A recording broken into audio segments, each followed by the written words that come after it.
राधा स्वामी जी। दूनीचंद नामक एक बहुत ही धनाढ़ सेठ था। वह 5 लाख रुपए का मालिक था।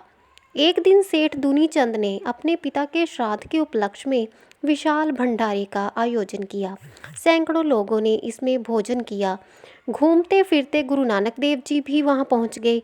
सेठ जी ने बड़े ही विनम्र भाव से उनका आदर सत्कार किया। गुरु नानक साहब ने सेठ से पूछा, सेठ जी, भंडारे का आयोजन किस खुशी में हो रहा है? सेठ ने जवाब दिया, आज मेरे पिता का श्राद्ध है, इसीलिए 200 गरीब आदमियों के भोजन हेतु भंडारे का आयोजन किया गया है। गुरु नानक साहब ने उनसे फिर पूछा, क्या आपके पिता जिंदा हैं? सेठ जी हंसते हुए कहने लगे, महात्मा जी, आप ये कैसी बातें कर रहे हैं? क्या आपको पता नहीं कि किसी का श्राद्ध उसकी मौत के बाद ही किया जाता है? गुरु नानक साहब बोले, परंतु आपके पिता का इससे क्या सरोकार? ये भोजन जो आप गरीबों को खिला रहे हैं, ये आपके पिता को तो मिला ही नहीं।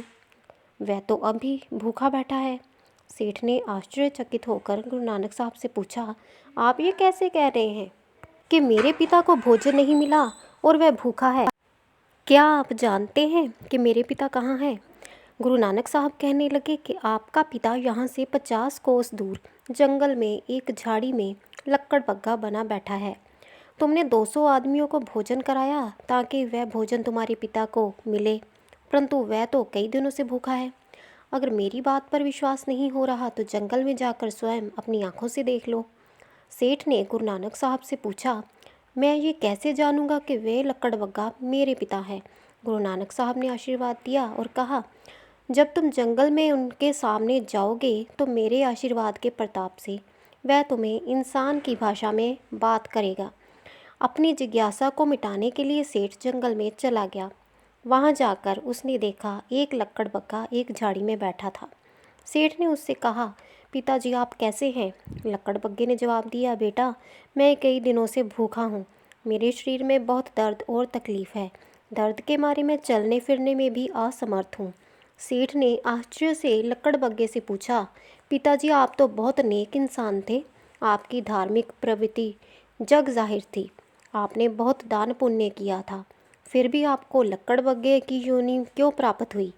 लक्कड़बग्गे ने जवाब दिया, बेटा ये सत्य है कि मैंने अपनी तमाम उम्र नेक और परोपकार के कामों में बिताई, परंतु मेरे अंत समय में मुझे मांस खाने की इच्छा थी, जिसके फलस्वरूप मुझे लक्कड़बग्गे का जन्म मिला। इस प्रकार लक्कड़बग्गे से बातचीत करके सेठ जंगल से घर लौट आया और अपने परिवार सहित तुरंत गुरु नानक साहब से मिला।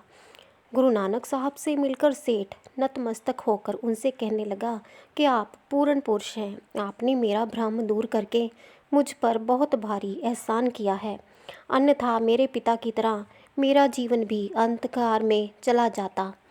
अब आप कृपा करके हमें वह रास्ता बताएं जिस पर चलकर हम अपने जीवन को सार्थक कर सकें।